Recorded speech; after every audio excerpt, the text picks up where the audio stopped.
Shalom keluarga damai, apa kabar hari ini? Karena masih dalam suasana Paskah, saya mengucapkan selamat Paskah. Kiranya dengan kebangkitannya, kita semakin diteguhkan pengiringan kita kepada Kristus Tuhan kita. Mari kita berdoa sebelum kita membaca dan merenungkan firman Tuhan. Tuhan, kami akan membaca dan merenungkan firman-Mu. Karena itu, terangi hati dan pikiran kami, agar kami mampu memahami firman-Mu, sehingga firman-Mu itu boleh meneguhkan dan mengubah hal yang harus kami ubah di dalam kehidupan kami. Tolonglah hamba-Mu dan kami semua dalam perenungan ini, dalam nama Tuhan Yesus, Sang Firman hidup yang telah bangkit itu, kami berdoa dan memohon. Amin. Renungan kita pada hari ini diambil dari Matius 28 ayat 1 sampai 10. Namun kita akan membaca ayat 6 dan 7 saja sebagai fokus perenungan kita. Matius 28 ayat 1 sampai 10, saya bacakan ayat 6 dan 7. Ia tidak ada di sini, sebab ia telah bangkit, sama seperti yang telah dikatakannya. Mari, lihatlah tempat ia berbaring. Dan segeralah pergi dan katakanlah kepada murid-muridnya bahwa ia telah bangkit dari antara orang mati. Ia mendahului kamu ke Galilea. Di sana kamu akan melihat dia. Sesungguhnya aku telah mengatakannya kepadamu.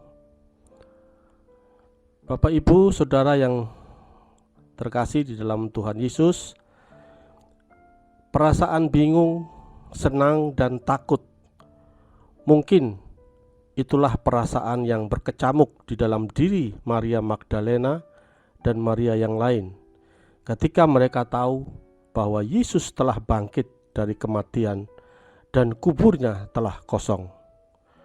Dapat dibayangkan betapa bingungnya mereka ketika pagi hari mereka ingin menengok kubur Yesus, tetapi hanya bertemu dengan malaikat Tuhan yang berkata bahwa Yesus telah bangkit dari kubur.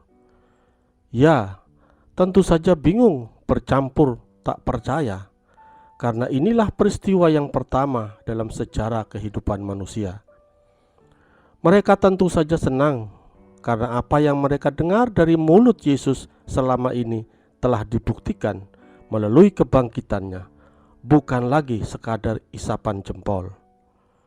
Bersamaan dengan itu, mereka tentu saja takut karena berita ini akan segera tersiar dan para pemuka agama yang selama ini selalu berseberangan dengan Yesus akan murka, dan bisa jadi mereka para pengikutnya akan menjadi sasaran kemurkaan para pemuka agama. Bapak, Ibu, Saudara yang terkasih, kebangkitan Yesus membuktikan banyak hal. Pertama, rencana agung Allah digenapi bagi keselamatan manusia. Sejak kejatuhan manusia, hal itu telah digaungkan, yakni keturunan perempuan akan meremukkan kepala si ular. Melalui para nabi diulangi dan dipertegas semakin detail tentang sosok itu, yaitu Yesus Kristus yang lahir, menderita, mati, bangkit, dan kembali ke surga, menyediakan tempat bagi kita orang yang percaya. Bukankah menurut Rasul Paulus bahwa tanpa kebangkitan Kristus, iman kita akan sia-sia? Kedua, kebangkitan Kristus membuktikan bahwa perkataan yang sering disampaikan Yesus di dalam pengajarannya terbuktikan. Berulang kali Yesus dalam mengajar murid-muridnya menyampaikan bahwa ia akan bangkit pada hari ketiga.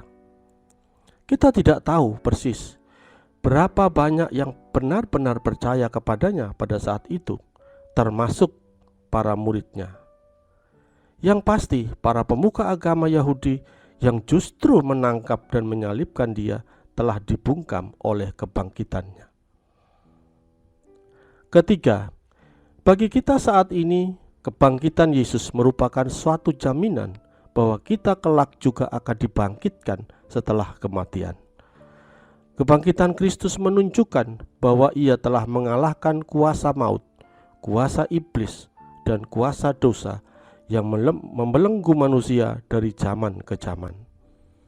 Jadi, kita patut bersyukur karena kita semakin diteguhkan dan dikuatkan di dalam mengiring Tuhan kita Yesus Kristus sampai kedatangannya yang kedua. Kebangkitannya adalah inti kabar baik yang harus kita beritakan dan harus kita sebarkan melalui perkataan dan juga tindakan kita. Amin. Mari kita berdoa. Ya Tuhan, kami bersyukur menjadi orang-orang yang percaya kepadamu, karena dengan iman kami akan juga dibangkitkan pada hari kedatangan-Mu kelak. Mari Tuhan, tuntun kami dalam menjalani kehidupan kami. Kami dimampukan untuk menyatakan rasa syukur dan memberitakan kabar baik melalui perkataan dan perilaku hidup kami, sehingga orang lain juga dapat mengenal-Mu. Dalam nama Tuhan Yesus kami berdoa dan bersyukur. Amin.